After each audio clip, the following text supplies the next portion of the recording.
Hello, people. I am JABY. The first thing you're probably wondering is why isn't there video on this video if you're watching this on YouTube? So, I ask that you stop watching and just put your headphones on, kick back, relax, and listen to me ramble for a while about what's going on in my life. I have not stopped this. I am doing this on the first take. I am not going to start over despite flaws, despite mess ups. The reason I'm doing this the way I am without the video is because I am a hardcore perfectionist. And if you have studied perfectionism, if you have researched it at all, perfectionism is quite detrimental sometimes to being creative and getting things done. It's amazing that I'm able to put out as many videos a week as I do, considering this fact. I think I'd be able to put out a lot more content on multiple channels if I wasn't such a perfectionist, but I am, and I apologize for that. Some of you guys wonder why things take such a long time, and it's because I really am meticulous with quality sometimes. So that's why if I mess up a title or something like that, or a picture, oftentimes I'll take that video down and re-upload it just for those few seconds, even though most of you guys watching my video are only going to watch it the one time. I guess I go a little crazy when I see all the same comments of, you messed up the title, Jabby. You messed up the video, Jabby. You messed up what it's supposed to be here, Jabby. And I'm like, okay, well, I don't want to deal with all that. I want the comments to be an actual conversation, even though most people aren't going to revisit unless I comment on their comment. So I try my best to keep that in mind. So most of you guys listening to this are only going to listen to it the one time. So if there's a mistake, it's not a big deal. It's just one time that it happens. So my objective with this podcast, Jabby We Met, if it's even going to remain, if it's even going to be continued, if it's even continuing with that name. See that right there? I would have edited that out normally, but I'm just going to leave it so you guys can hear how much of a fuck up I actually am when I'm talking a lot. I don't know what I'm going to call it. I thought about calling it something very I don't know, is this the right word? Self-aggrandizing? Is that the word I'm looking for? Something that makes it sound like I've got a big ego, like Guru Jabby. I thought that would be a fun name and drive a few people nuts because they think I think so highly of myself, even though I don't. So we're sticking to Jabby We Met for the time being because a lot of you guys get that reference. Most of you who are listening, 73% of you who are listening are from India, and the rest of you are from the States and all other parts of the world. So let's get talking about something actual, something real for a second instead of me talking about talking. I watched the movie Darkest Hour today, starring Gary Oldman, and I actually debated whether or not to put out a review. I watched it with Courtney, and the reason why it was a debate is because I know that a lot of Indians don't like Churchill. And so I did a little Stardust review, and I mentioned the fact that they didn't talk about the dark parts of his legacy at all. And Courtney responded to that saying, that's not what the movie's about. It's not about his life. It's about this one moment in time, this serious moment in time, this historical moment. It's not about everything that came before or after that, just that moment and, a pivotal point in history. And it is a pivotal point in history, and I think that they did a good job with it. It just, the way they handled anything regarding India is just very, very brushed past. They mentioned India for like in a sentence. It was like a footnote in the movie basically, and they didn't impress upon the audience who may not know, who most of whom don't know much about Churchill. It didn't impress upon the audience that he's got stuff in his legacy that's not the best. It's not great, and it makes you think that Churchill was this amazing guy because it kind of glorifies him. Thankfully, I have a little bit, just a tiny bit of foreknowledge, and I know that he wasn't the best dude in the world, but not everyone has that benefit. And so I kept that in consideration while watching the film. And they do show that he's a flawed person. They do show that he's stubborn and loud and crass. But overall, I think it glorified him and made him a hero. And I suppose in history, he was a hero for that moment, for the Western world.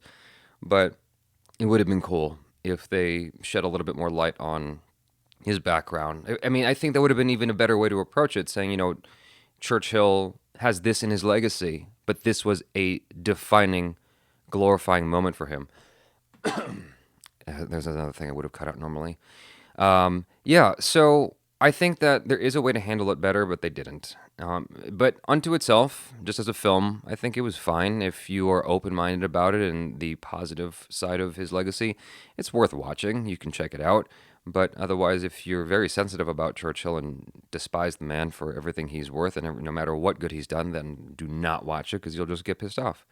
So, anyway, yesterday I finished putting out the last reaction to the series revisit of Pictures, and boy, that was a rough start.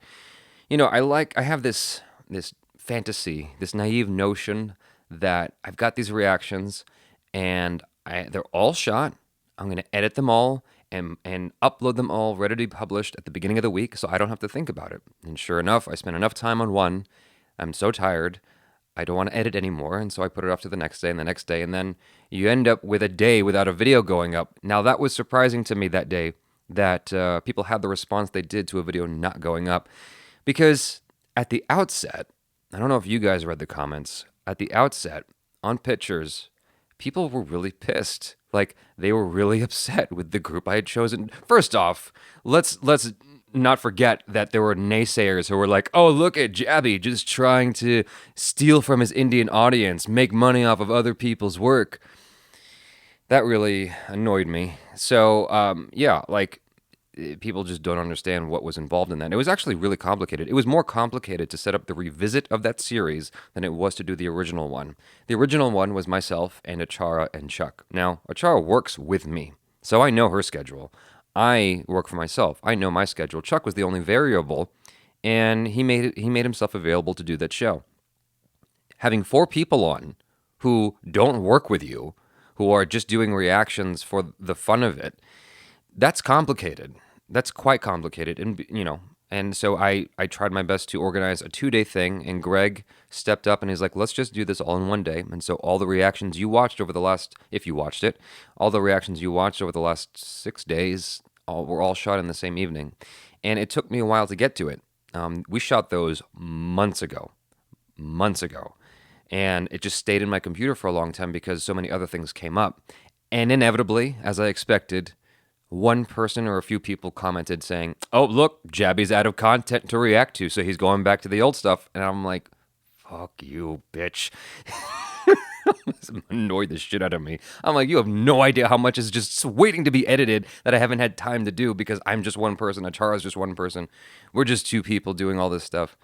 And usually whenever I say that, someone gets excited and says, I can help you. And I'm always happy when someone says that. But unfortunately, it would slow things down tremendously for me to try and train someone. It's been hard just to get Achara to understand my style. You can ask her directly. Like, I have a very particular style of doing my videos, and she has, experienced a lot of frustration in trying to understand that because I'm a perfectionist, like I said earlier. If you are a perfectionist, I would strongly advise you to do the opposite of what I've done and learn how to not be. Learn how to let go about 10% of that. I think I've done it all right. I think I've learned how to loosen up a little bit, thanks to observing my brother, thanks to observing other successful YouTubers. I've learned how to relax a bit and not take things as seriously as I used to. But when you're a perfectionist, you deal with this simple notion. Either it's passable or it's absolute garbage. And so when I see a mistake, my brain goes, that's absolute garbage. It's the worst. Even though most people watching don't give a shit, even though most people watching are only going to watch it that one time and forget about it the next day, you as the creator of that content, you'll just dwell on the mistake and you'll kick yourself for it over and over again. For instance, I had that vlog, the Justice League vlog. That only got watched 60,000 times as of this recording, and you guys have no idea how much I agonized over that video. I tried so hard to get it as perfect as possible. All shot on the iPhone, mind you. 30 frames per second in 4K. Now, why did I shoot in 4K? Because I love you guys that much. I shot it in 4K to downsample it to 1080p, because when you shoot in 4K and downsample to 1080p, the picture quality is better than just shooting it natively 4K. So I shot in 4K, and I'm trying to get the computer to do a 1080p render at 25% speed, which means that it's in slow-mo, like super slow-mo, a quarter of the speed that it actually was shot at. And the computer was choking on the footage. choking on it. Not when I was editing it, but when I was putting it out into a video. Like, while I'm editing the video, it looks fine, but then when I export it, when I make it into its own video, all the edits, then it looks like crap. At least that's what I say. It looks like crap because it was hanging on these frames and it was driving me bananas. I was literally up until like 7 in the morning trying to get that video done. And only I can see the mistakes. No one else really cares. But like I said, when you're making these videos, these things make you feel like the whole thing is garbage, even though it's not. And I know myself. I have a tendency to go back and watch my videos. And I don't want to see those kinds of mistakes when I go back and watch my videos. Excuse me, I just had a little burp there. So, just the other day, for instance, I went back and watched a vlog of mine that I did while I was in India. Me and Achara and I hanging out with Momita. I think it was the second Indian vlog I put out, and it was fun. It was fun looking back at that. It made me miss India. It's interesting, like, how you... I tried my best to be present and aware of the moment, in the moment, but even though I tried to do that, I failed a little bit, and it comes down to me now, like, looking back and going, oh, wow, that was fun. I wish I appreciated that even more while it was happening. And it makes me want to revisit India sooner than later, but because of the things I have planned right now, I don't know how soon I can visit. It might have to be after April, but definitely before June, so maybe May, because I know that it gets really hot in India, and I'm not gonna. I don't think I'm gonna do too well in the extreme heat. I grew up in the Valley, in North Hollywood, California. It gets pretty hot over there. It gets pretty darn warm, and you end up spending most of your time inside of a air-conditioned house if you have that. And that was hard. And that was only 108 degrees at the highest, 110 degrees at the highest. You know, so, and I heard it gets well over that in India. Now, I'm talking about Fahrenheit, not Celsius. So most of you probably already knew that. So one of the things I noticed in the Indian vlog was my my poor attempt to do an Indian or a Hindi accent. And, I think I realized today that the Hindi accent or the Indian accent, whatever you want to call it, is so cool. Like, a lot of Americans like to, and not so much today, but, growing up, a lot of Americans like to make fun of it. Even Russell Peters, the Indian comedian from Canada, he likes to make fun of the accent. And he has said in his stand-up that it's not a sexy accent. And I try not to look at accents in terms of their sexual appeal, but I personally love accents because I think they're cool. Like, I love doing the Scottish accent, the Irish accent. On occasion, I'll try to do an English accent, even though that is incredibly hard for me. I'll do a New York accent, whatever it is. And I've tried to do the Hindi or Indian accent, and it is hard for me to imitate, especially because every Indian person I interacted with had a different Indian accent in India, even though I was just in like a few cities. Everyone had a different way of speaking. And I was told that's because you guys, all of you guys, are the 73% of you listening, you guys have different influences on how you do your English because you're watching different movies and you kind of imitate the movies you're watching. You're imitating the media you watch. And so some of you, a friend of mine, Pooja, sounds like she's from Russia. That when I first heard her speak English, I'm like, are you really from India? Are you really an Indian? Because you sound like a Russian person speaking English with your accent. So the only Indian accent I can do is a very, very bad stereotypical one. And that's what I saw myself doing in the video. Thankfully, no one hated on me in the comments on that vlog for that accent. On occasion, people have given me shit for doing a cheap imitation. When I did my joke video of 5 Steps to Marry Priyanka Chopra, some people picked up on the joke accent that I did and took offense to it. I mean, what are you going to do? You guys can make fun of me, and I'm not going to give a shit. People make fun of me every day. So, yeah, there's that. What I was trying to say is I think the Indian accent is damn cool, and I wish I could do it. But I don't know who to imitate. I have to pick a person, and, that's it. That's regarding the Indian accent. I wish I could do it, but I can't. So, anyway, today I have to edit The Phantom Thread. That's what's next on my agenda today. I did a review with Courtney for the final Daniel Day-Lewis movie. That name of my favorite actor of all time, that name is a tongue twister for me. I was trying to say Daniel Day-Lewis, and I may put out a an outtakes video on that, but I was struggling to say his name for some reason. I think going back to perfectionism, I so badly just want to get things right. I so badly just want to do things exactly right as much as possible. And I don't know where that comes from. Uh, I think that a lot of people who come across me assume that I'm very, very educated, and I'll be the first to say I'm not. I don't know anywhere nearly as much as I sound like I know. In fact, I'm always like walking around with this fear of, are people going to know that I don't know that much? I think whenever I enter into a conversation, I'm constantly checking myself to make sure I sound all right. And that comes from the lack of education. I speak the way I do out of a desire to sound smarter.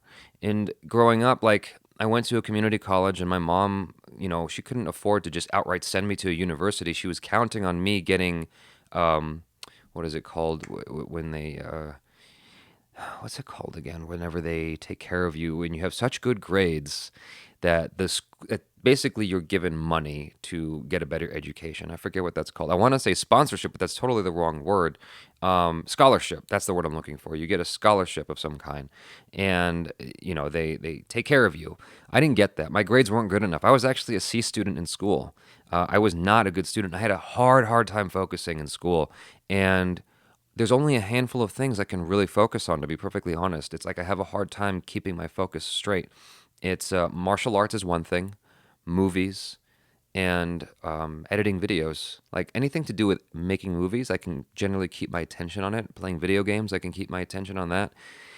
But for some reason, school was incredibly difficult for me, and my parents just, they were. I got a lot of spankings when I was a kid. Let's put it that way.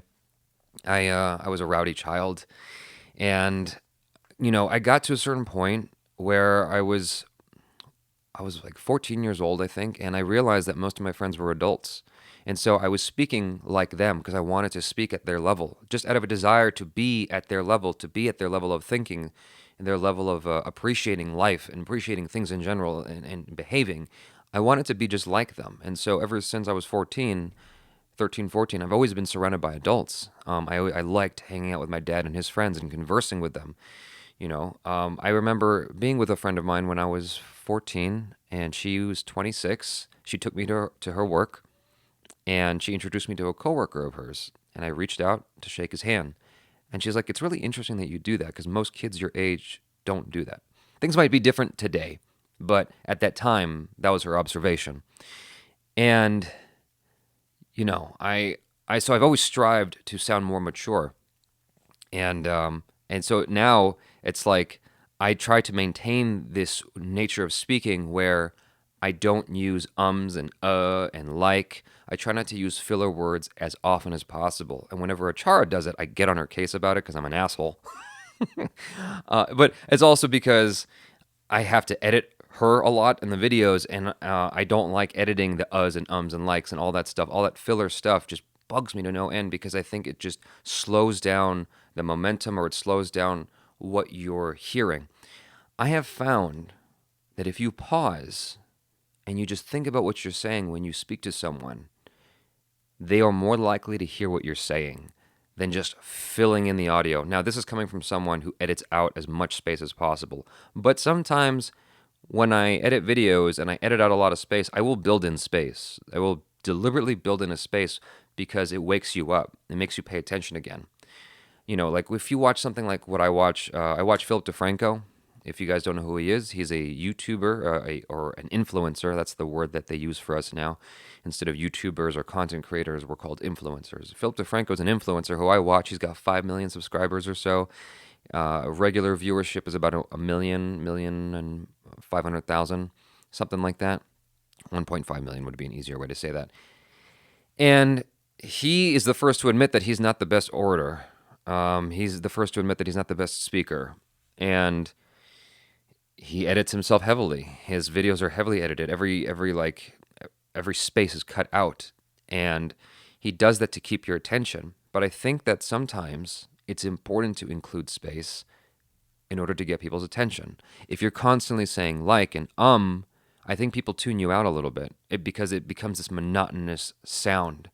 we're constantly afraid. We're constantly afraid. We're constantly trying to block out the spaces. We're trying to just fill it in to avoid these dull moments because we're constantly trying to, keep things moving, not realizing that that's actually working against us. I don't know if people do that a lot in India. I'm trying to think of like all the conversations I've had with Indians and what their typical habits are of my friends from India. And I think words like and are used, but I try my best to cut that out.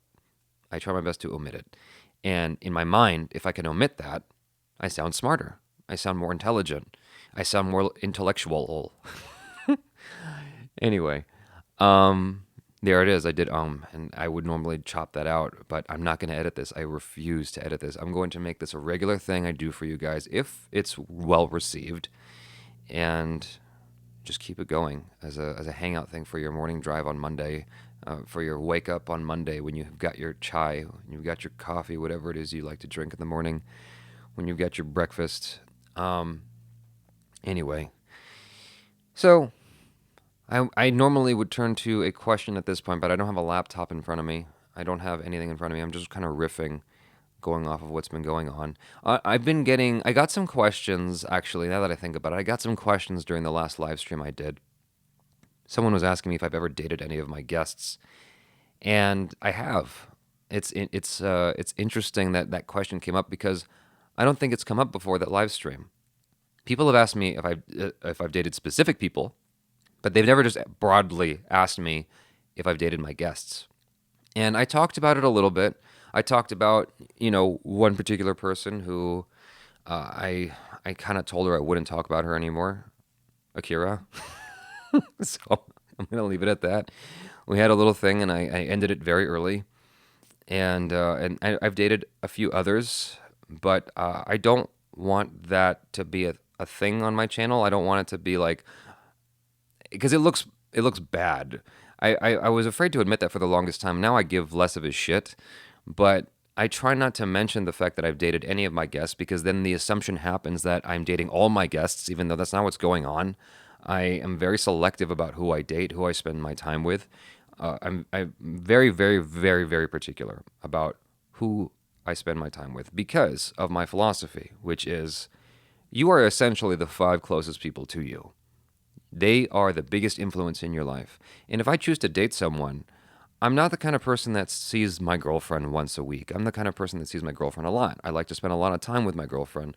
And I don't know what that comes from. I have come up with a theory that it has to do with my relationship with my mom. It's this weird, I don't know if it's Freudian, but I think there's this weird thing in psychology where you're constantly, for the rest of your life, essentially trying to deal with what you experienced in your childhood. This is something we like talk about here in the States and with psychology and all that because, we're trying to understand ourselves. I don't know if you guys do that a lot in India. I'm sure that you guys do as well. But yeah, there's this interesting thing that I heard. Not to go off on a weird tangent, I just want to bring this up again because it's very fascinating to me. There's this interesting thing that I heard about people in the States who live near a freeway, anywhere there's lots of noise, constant, incessant city noise. People who live near that are often more depressed here in the States. And I heard from a friend of mine in India that a friend of hers moved to the States and moved to an area that was really quiet. And he could not deal with how quiet it was. It made him incredibly depressed, so much so that he moved back to India because he couldn't deal with the silence. And it was really interesting to hear that because when I was staying in Mumbai, all I heard was honking, and it was, as an American who's not used to that, it was driving me nuts. Like I was in a hotel room on the top floor of this cool hotel in Mumbai, and I could hear honking constantly, even though I was like high up above it, and it drove me nuts. Like it was difficult to constantly hear that without rest, to the point that I needed to wear earplugs just so I could relax because it put me on edge in a way that I didn't like. But I'm sure if I spent more time in India, I'd get used to it. I'm sure if I spent more time in New York, I'd experience the same thing. It's a lot of honking out there as well. But honking in India is a different thing than honking in New York. Honking in New York is like people are angry at each other. Honking in India is people are talking to each other. So it's a little different. Anyway, psychology, dealing with things that we dealt with from our childhood. Growing up, my mom was a very, very, I don't want to say stereotypical, but I guess that's the only word. She was your stereotypical Asian in that her foremost concern with me was education. And like I said earlier, I was a C student, so obviously that really pissed my mom off. I remember getting smacked a lot when I was a kid because I was just messing up when she was trying to educate me on things. I remember I have this very vivid memory of being in third grade, and I was introduced to science and social studies in third grade. It was two new subjects I was not prepared for, and I was having a hard time with it. So my mom would ask me to bring the books home so she could basically help me understand it and basically help me study it and understand it. Anyway, what ended up happening was my mom got kind of fed up with me, and she basically found the answers, put them in the study guide, and said, "Just memorize this, please, and leave me alone." And she wasn't that mean, but she was pretty pissed off. It was like it was a lot to deal with me. I'm still a lot to deal with now, and so I was doing that, and the teacher saw that there were answers being written in the book study guide, and she advised against that because it was against school policy and it could get me kicked out of school because Catholic schools are, you know, all welcoming and understanding of people and their problems and different walks of life and their needs. And they're just ready to kick you out of school if you defame. Was that the word I'm looking for? It's not defame. I forget what the word is, where you basically damage the property of something. Like if you write on a school desk, if the teacher catches you doing that, you could get kicked. That's what I remember from then. Now rules are probably different, but when I was in third grade, if I wrote on the desk and the teacher saw that, they could kick me out of the school. It was a serious offense. I think it's called defamation of property. I don't know. Anyway, let's not dwell on that. So I stopped doing that. I stopped letting my mom, or if I did, if she wrote in the book, I would tell her to erase it afterwards.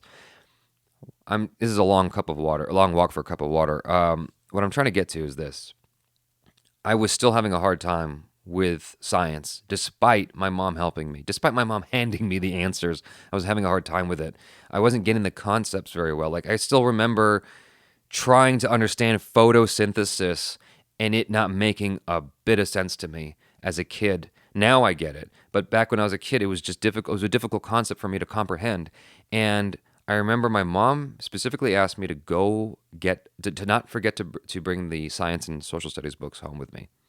She specifically reminded me, do not forget the books. And after I walked out of the classroom, I realized I forgot the books. I went back and the door was locked, but there was this window into the classroom, and it was a very, very thin glass. And so the teacher inside could hear me.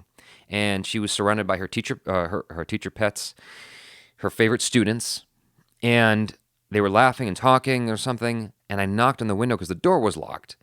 And she says, "What do you want?" I think her name was Miss Hilliard or Mrs. Hilliard. No, she wasn't married. She was this skinny old white lady with very, very short hair, frail, and she was a heavy chain smoker, and like she just looked like she had one foot in the grave. She just hated me. She says, "What do you want?" And I go, "I forgot the science books." And she says, "You don't need them anyway. You're not going to do better." I don't know what teachers are like in India or other parts of the world, but that is a shitty, shitty thing to say to a child who's struggling. That's like the worst thing you could say to a kid. It reminded me of, what's that movie I saw with Amir Khan? Something about the stars, Lucky Stars or something or another. Tara Zameen Par or something or another, where that kid is just struggling in school. And I forget if he's got ADD or something or whatever. I forget what his specific issue was. And then Amir Khan tapped into his genius. I wish I had that when I was a kid, man. That would have made my life completely different in a better way. But anyway, the teacher was not fostering me. She was not fostering a very welcoming, nurturing environment. She was making me feel worse for the struggle I was already having. And so I just continued on being a C student. I couldn't stand it. But when I was in high school, now I'm like starting to, I'm having this moment right now where I'm self-aware. I'm aware of what's going on. I'm aware that I'm making this recording, and I'm starting to wonder if my audience is getting bored of listening to me, because I think I'm getting a little bored of listening to myself. But let me try to move forward and disregard that notion. So I remember in high school, I had this opportunity, this really cool opportunity. My dad helped me facilitate this. I was able to take college classes while I was in high school. When I was in 10th grade, I started taking college level courses at night at a community college.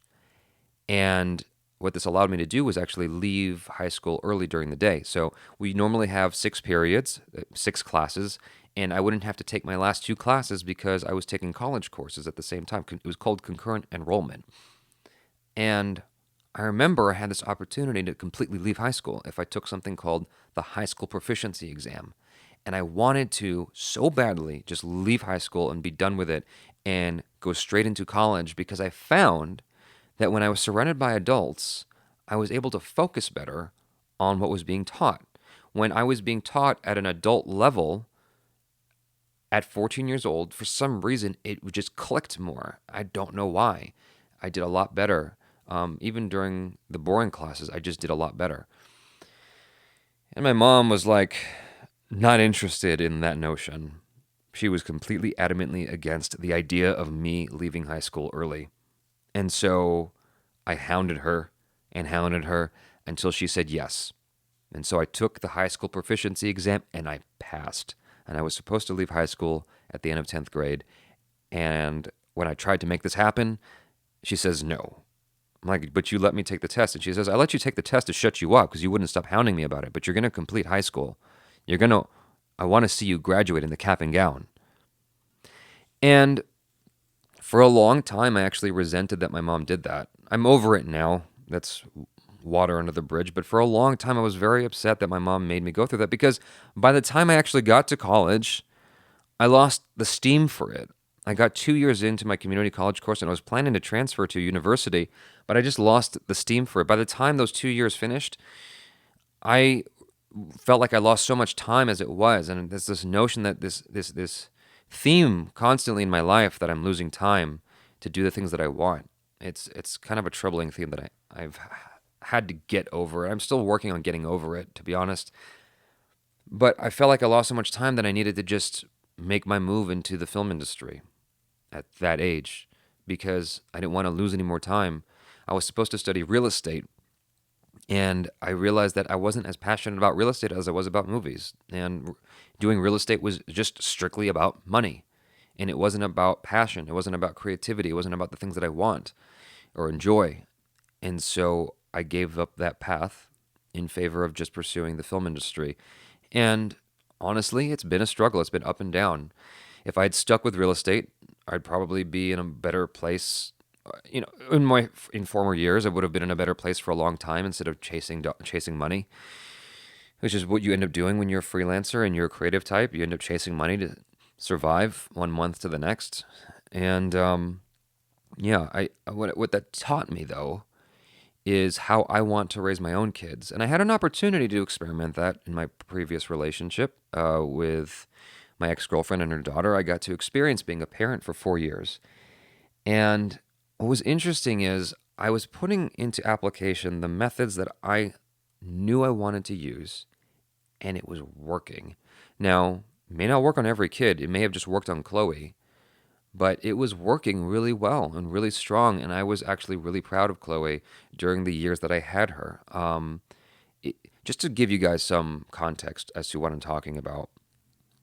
In my mind, if you're going to have a kid, you need to be able to afford the time to spend with that kid. You can't just have a kid and then expect them to do well in school. You have to allot the time to spend with them. And I think that in this day and age, it's actually harder to do that because you've got both parents working. And in many instances, in a city like Los Angeles, both parents have to work. Both parents who have multiple kids together both need to have a job and essentially don't have enough time for their kids. And I knew growing up that I wanted to have time for my own kids. And so when I took Chloe into my life, the first summer that she was living with me, her and her mom, I spent a significant amount of time sitting with her, educating her. Now, to give you context, She could not read at all. She didn't know what letters together, what sounds letters together formed.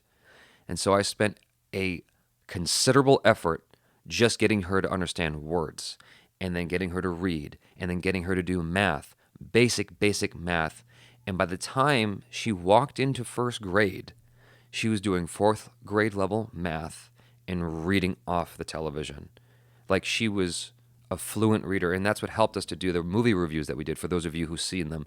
The reason why she was able to eloquently speak at the level she did is because she was drilled. And she was basically the smartest kid in her class.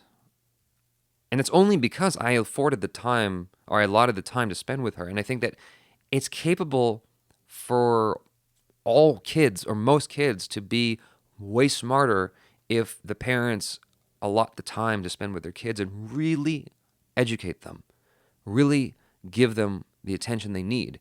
And only if you can do that should you be a parent, in my opinion, because otherwise your kid is not going to have the best shot at life possible. I used to ask this question, I've said this many times in different places. I used to ask this question to my martial arts students. What is the role of a parent?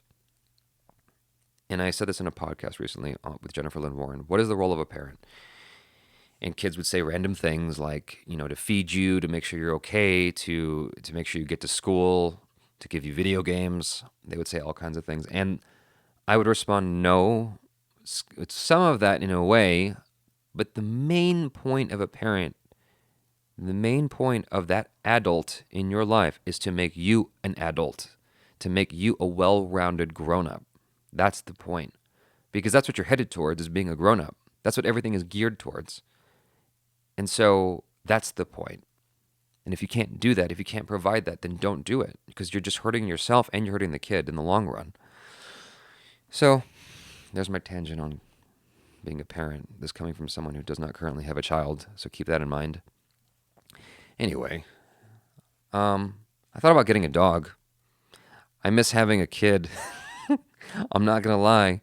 It was like, there's pros and cons to it. Not having a kid, you can basically do whatever you want. You can sit in your underwear like I'm doing now, and it's not a problem. But having a kid is like, I love the idea of being a parent, and I miss it.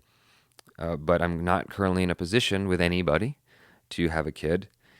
I'm not there yet, but hopefully I'm there sooner than later.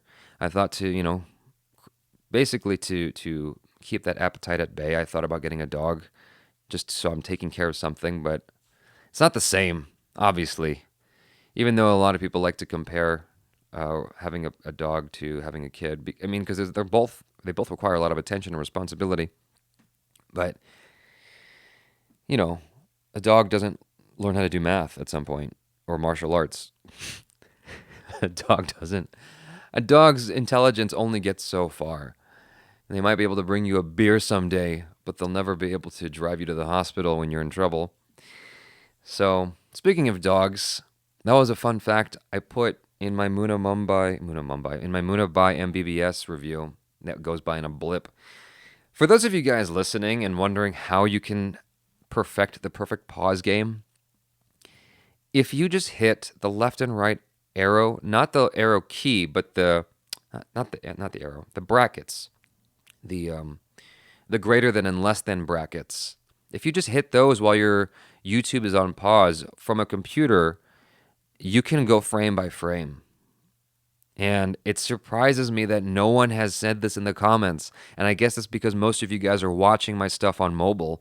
Most of you guys are watching this on your phones, and so you can't go frame by frame like you can with, I don't know what Androids do, but on iPhones you certainly cannot, because iPhones have such limited features. I gotta say, I am thinking about leaving the iPhone. But before I talk about that, let's talk about dogs. When I was preparing to leave for India, how much time have I been talking? 40 minutes? Okay. When I was preparing to leave for, and I'm going to try to cut this off at an hour. When I was preparing to leave for India, I was taking a bunch of shots because you're supposed to take shots when you go to another country where you're not sure if you will be able to handle the water or whatever. You have to take certain pills and shots so you don't get really, really sick. And one of the things that the health clinic person was advising was that I get a shot for Rabies. The thing is $1,000.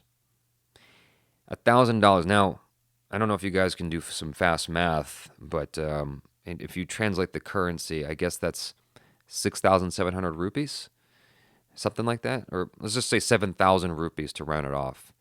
If I'm doing my math remotely. No, hold on, 67. I did my math even worse. It's 70,000 rupees. I don't know. You guys do the math. A dollar, every American dollar is worth about 67 rupees.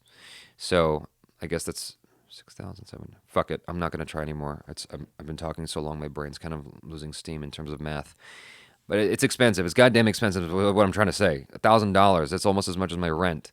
So I wasn't prepared to spend that money. It made me second guess everything. And then Achara was like, "You're being a big fat pussy. You're being a big fat pussy. Don't get the rabies shot. You'll be fine. Just avoid the dogs. Get the rabies shot if you get bitten." I was really afraid because the health clinic guy was like, "Rabies is no joke. We're talking about life or death. If you get bit by a dog with rabies, you die. There's nothing funny about that." So he scared me, and I didn't know what to do. I got on the phone with Dara, who's a friend of mine in India, and she's like, "JABY." That was my shitty attempt at an Indian accent. Just walk away. Don't bother them. Just walk away from them. If you guys don't know who Dara is, she's in the last Indian vlog I put out, and she goes, "Pop darts." God, I need to get better at my Indian accent because I think it's so damn cool. Anyway, so yeah, she said stay away from it, and then I didn't get the rabies shot. I just took a chance, came to India, and man, was I afraid of the dogs whenever I saw them. Even I was a big fat pussy, like Achara said. But because she's the one that said, "You're being a pussy," you know what I fucking did? I hid behind her. Every time there was a dog, I hid behind her. I hid behind her, and I hid behind Momita. I hid behind Dara. Anyone who's calling me a pussy, I'm like, then you take the bullet. Then here, you deal with the dog. I'm not dealing with the dog. I'm not gonna take a chance on my life. I was gonna get the rabies shot. You said no, so here you do. You're my shield. I would behave totally different if it was a different kind of threat, but I don't do dogs. I just don't. If a dog is coming at me, I will kick it in the face because I don't want to get hurt. So I just don't do dogs. I don't want to be called, an animal abuser because I'm trying to fend for my life. So I remember this instance way back where I was walking with my girlfriend at the time down the street, and this dog was tied. Its leash was tied to this little stick in the grass on this lawn for an apartment building. And this woman was sitting in a lawn chair next to her dog, and the dog, for whatever reason, had a fucking problem with me. It did not like me. It did not like the way I smelled. I don't know what. I'm not sure what its problem with me was, but it was specifically trying to attack me. Not my girlfriend, but me. I don't know what I did to piss this dog off, but it was trying to bite my ankle off. And I was backing up and backing up. I'm looking down at this little dog, and I'm looking at the cars to my right because they're coming my way very soon. And I'm freaking out. I'm not sure what to do. And I'm thinking I need to kick this dog or I'm going to die. But I didn't want to kick the dog and then have to hear from PETA or animal cruelty or something like that and go to jail over kicking a dog. So I waited it out for a hot second, and finally this fat dog owner got up off her butt and pulled the dog back. But yeah, my instinct is to kick a dog if it's going to try to hurt me because I don't want to get hurt. Anyway, I've talked about that too long. iPhones. So the iPhone 8 came out recently. iPhone 8, not just the iPhone 8, iPhone 8 Plus, and the iPhone X. Oh, I can hear some of you already going, iPhone 10, Jabby. The iPhone X, as I like to call it. It's a big X. Apple loves the letter X. Loves it. That's why we had OS X for the longest time. Instead of moving on, it was OS X Mountain Lion, OS X Lion, OS X Leopard, OS X Leprechaun, OS X Troll, OS X Teddy Bear, OS X Koala Bear. We had all those OS X's. And, yeah, they love X. They skipped right over 9. That pissed me off. We needed a 7 Plus, all because of the 10-year anniversary, which is so stupid in my opinion. Fuck this 10-year anniversary. Why are you going for this? It's at that point, the monikers, the names don't mean anything. If you're just going to use whatever you feel like, it means nothing.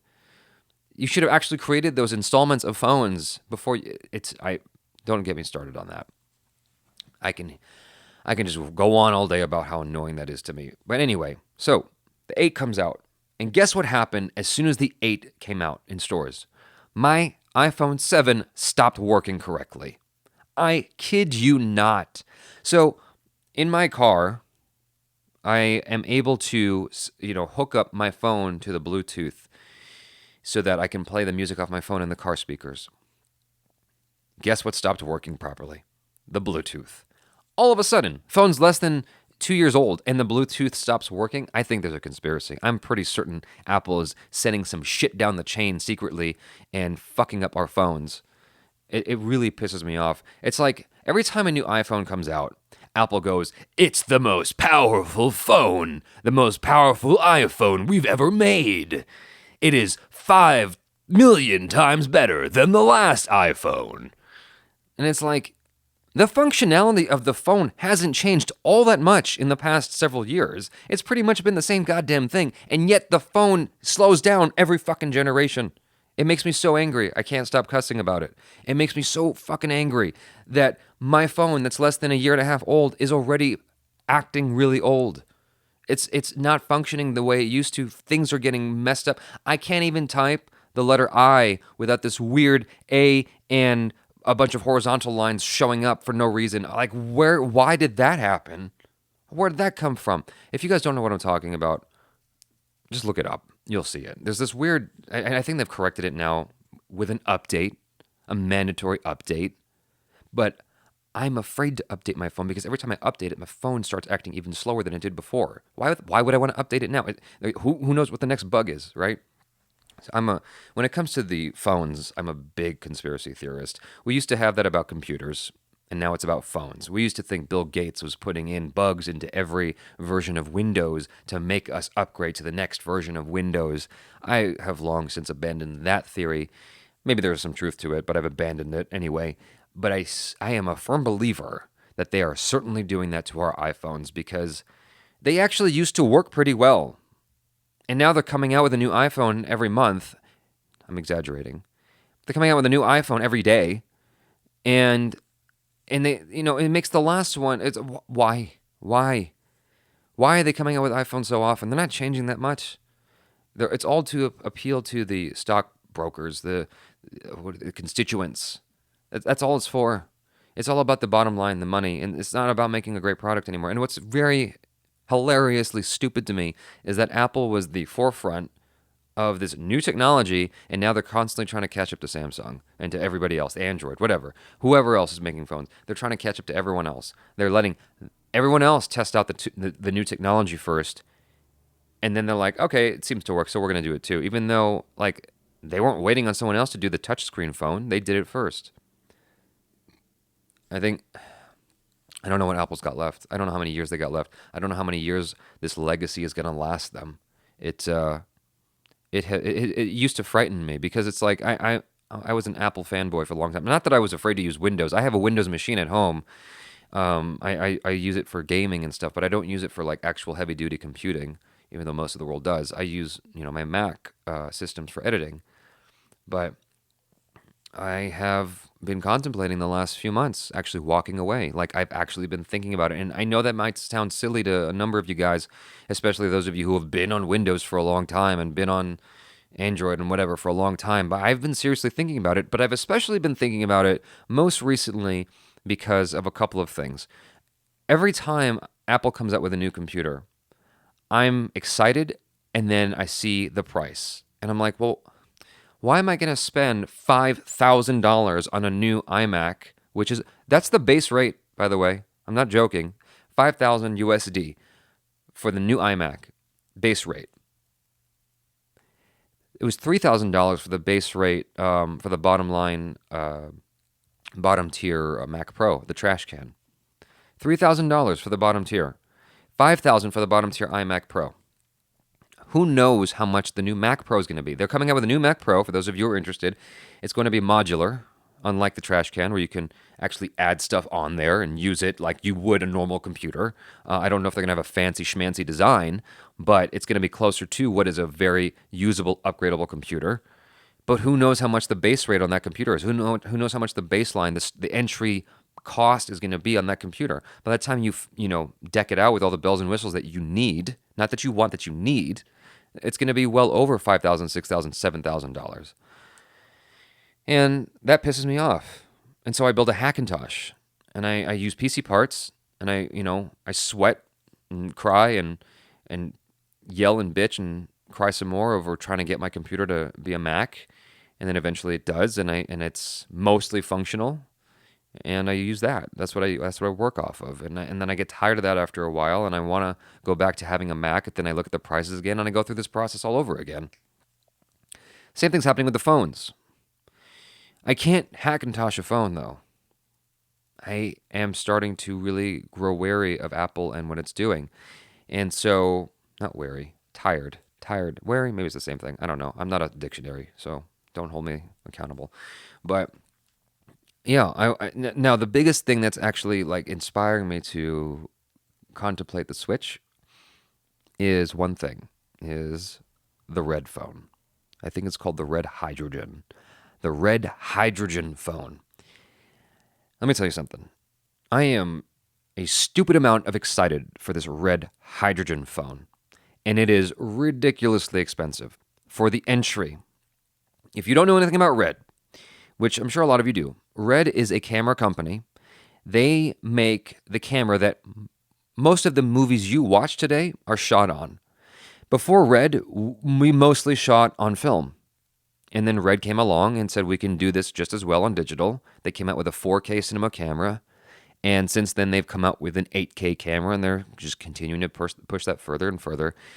People have shot movies on DSLRs, and they've even shot movies on iPhones, but the leading company of digital cinema is Red. Arri is coming out with has had a camera for a long time. There's other cameras that have come out that are digital, but Red was the forefront of that movement. Just like Apple was the forefront of the smartphone. So, what am I trying to say? So Red is coming out with a phone, the hydrogen phone, and it's supposed to be holographic. Now I know what you're thinking. What am I supposed to think of that? What is a hydrogen? What is a holographic phone? What exactly does that mean? And if you haven't had a chance to research that on YouTube yourself already, let me educate you a little bit. Basically, you know how Tony Stark, the Iron Man, plays with his menus, his graphical user interface, where it's all three-dimensional and whatnot. He's actually moving shit around. You won't be able to do that exactly, but that's what your phone is supposed to look like on the red hydrogen. It's supposed to look kind of 3D and popping out. So when you got your phone out and you're looking at a map, you can actually see things popping out of the phone, which sounds amazing to me. I fucking love it. That sounds so cool. Not only that, it's supposed to have a camera system built into it with an 8K sensor. The iPhones right now do 4K. A lot of phones for a while have been doing 4K. That phone supposedly will do 8K. And supposedly, the only camera that can beat it in terms of quality is a Red camera. Red's other cameras, meaning it will be better. It will trump DSLRs. That's hard for me to swallow. That's a hard pill for me to swallow. But it sounds cool, and Red tends to keep their promises. Not in a timely manner, but they tend to keep their promises. When they announced the Red camera, it took 3 years longer than expected for it to come out. So, same thing happened with the Scarlett, their follow-up camera. Scarlett and Epic took another, a year or two longer than they had said it would. I think, if I remember that correctly. Maybe I'm wrong, I'm not sure. But anyway, the phone is supposed to come out in Q1 of next year. And I was ready to put down the money to get that phone because I wanted to be able to shoot my vlogs on it. I shoot so much on my phone, it's ridiculous. When I'm doing vlogs and stuff, when I'm traveling, I realize that I shoot a lot on my phone, and it's just easier to shoot on my phone. And I thought, well, the sensible thing to do is to invest in the Red phone because I'll get higher quality and I can make better videos for my audience. But then, people around me convinced me that it's probably not the best thing to do to invest in generation 1 of anything new. So I'm holding off until generation 2 of the Red hydrogen phone. I'm going to hold out and kick myself while I see everyone else who can afford it get the Red one, get the Red hydrogen phone. But that's the next phone I want to get, and it's not Apple.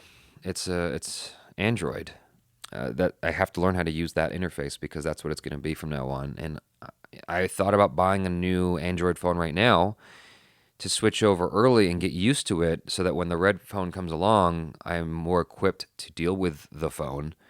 I make it sound like it's this big complex operation, but think of it like this. In the States, most people who drive automatics versus stick shift. I know that like in London or England, the UK, you have to know how to drive a stick shift. You have to drive a stick for your driver's test. In the States, you don't have to. You can drive an automatic. It's not required to drive a stick. Most people here drive automatic. I personally prefer driving stick, but I wouldn't go out if I had the money. I wouldn't go out and buy a Ferrari stick shift as my first stick shift vehicle, right? I wouldn't want to learn on that. I'd want to learn stick shift on a rinky-dinky car that doesn't matter as much. That's not as expensive. Even though making a mistake on a red phone wouldn't be the same as making a mistake on a car, I'd want to learn on something else before I get to there. I feel like I'm projecting that level of complexity on it just because I've used the iPhone for so many years. Even though I'm sure it's not that bad.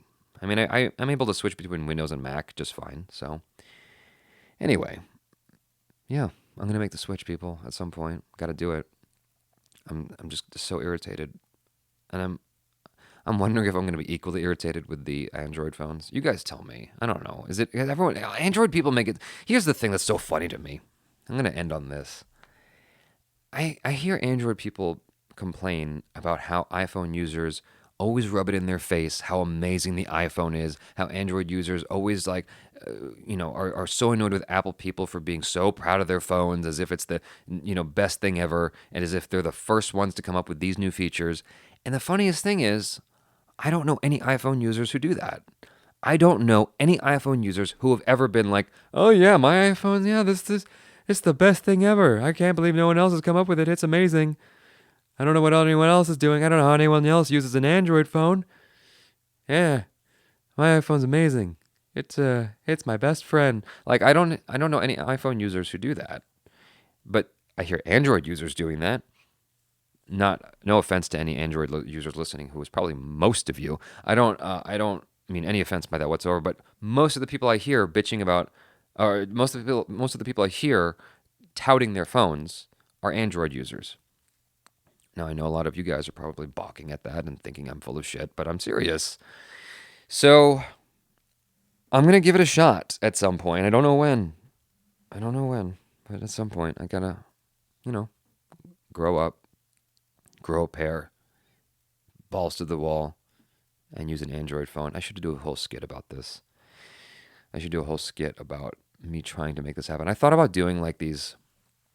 My American channel, for those of you who don't know, went down. It got terminated because somebody, I don't know why or when or how, somebody claimed my American channel was impersonating my international channel. Right? And I got it terminated. There were some videos that were uploaded to both channels, and that's what they used as evidence to support this idea that one channel was impersonating the other. And I thought about getting this really dramatic music and putting together a video of me starting a new channel, because the steps involved in like actually getting a new YouTube channel are not that dramatic. They're not that complicated. But I thought about doing this whole dramatic video with very epic music of me starting a new YouTube channel. But I thought, that's a fun idea, but it would be not as funny to everybody else. So I'm not going to do it. I think my sense of humor often gets lost in my audience, and that's just a cultural thing. Not all of my audience. I think half of my Indian audience totally gets my humor. The other half doesn't. I don't know who's listening right now. If you're the kind that totally gets my humor, or totally doesn't, but like my sarcasm is often lost on people. What's interesting is like I'll make a joke, and people will take it so seriously. Like the Priyanka Chopra 5 Steps to Marry Her video. Like a lot of people, I was actually scared when so many people took that video seriously. I was genuinely frightened that I was going to suddenly lose my entire audience, because I'm like, this was meant as a funny thing. Like I was not serious. This is obviously a joke. I'm saying there's a lot of levels to it. right? Because I'm saying step one is I need 1 million subscribers. It's such an overt way. It's such an overt thing of like, help me. Oh, I'm doing a little jig right now. You can't see it, but like, help me marry Priyanka Chopra by getting me 1 million subscribers. It's like I'm so full of myself that I actually think that getting 1 million subscribers is actually going to lead to me being able to marry Priyanka. It's not gonna. It's not gonna happen. I know it's not gonna happen. I'm just messing around. And so many people took to the comments and they're like, me first, you're not going to marry her, I'm going to marry her first. I'm like, dude, it's a joke. Like, couldn't you tell with the pictures and stuff?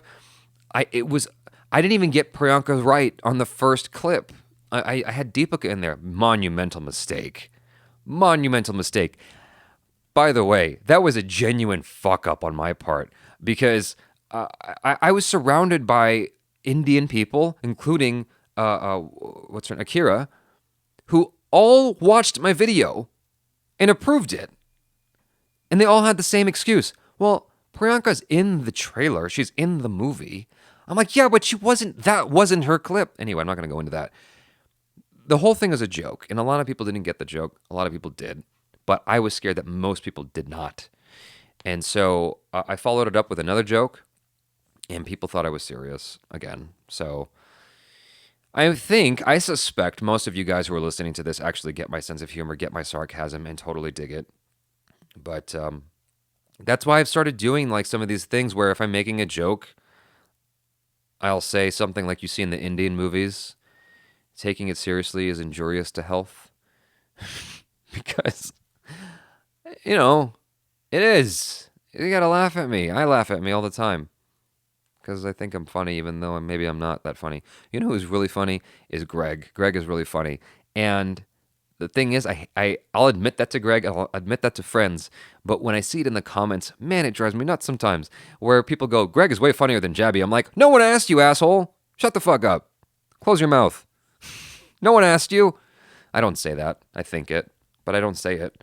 But Gregory is funnier than me. I totally admit that in a heartbeat. Gregory is way funnier than me. And that's because he had a lot of comedic training when he was a kid that I didn't get. Gregory was the favored child when I was a kid. I called him Angel Boy.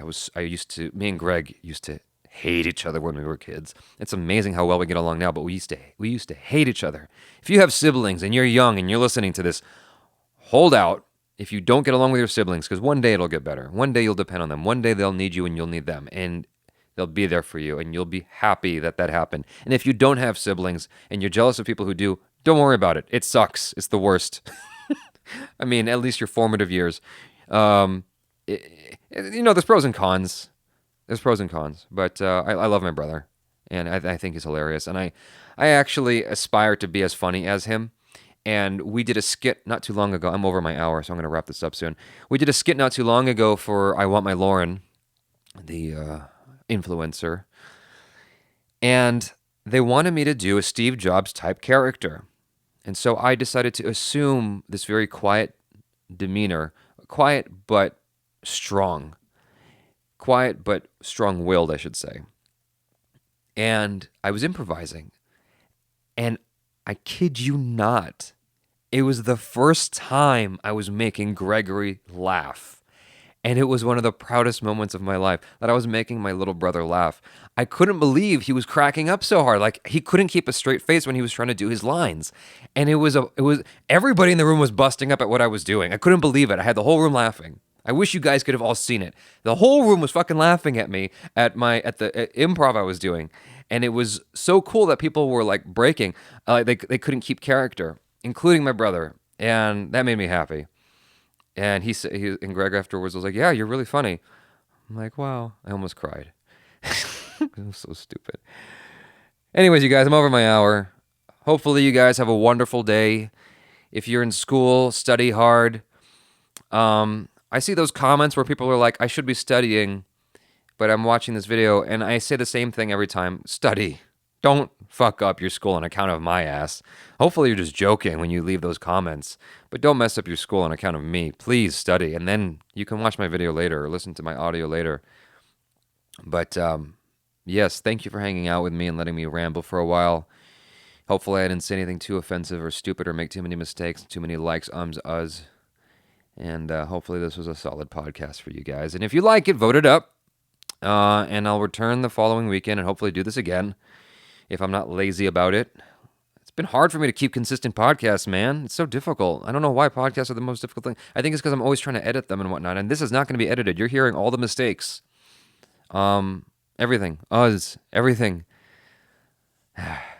So ask me questions in the comments. If you'd like me to answer them next time, I'll be happy to do that. I always find that fun to do. It makes doing the podcast a lot easier. Gives me some kind of direction as opposed to me aimlessly rambling about whatever I felt like rambling about. So yeah, I love you guys. Thanks so much. Thanks for saving my life. I should start saying that from now on to end every video. Thanks for saving my life. I'm Jaby Koay. Peace out. I should say that from now on, shouldn't I? Yeah. Thank you for being here and being part of the Koay family. Have an awesome, awesome day. Work hard. Kick ass at whatever you do. You are amazing. Don't let anyone tell you otherwise. I don't care what Bob says. You are awesome. You are an amazing man, woman, child, whoever you are. You are awesome.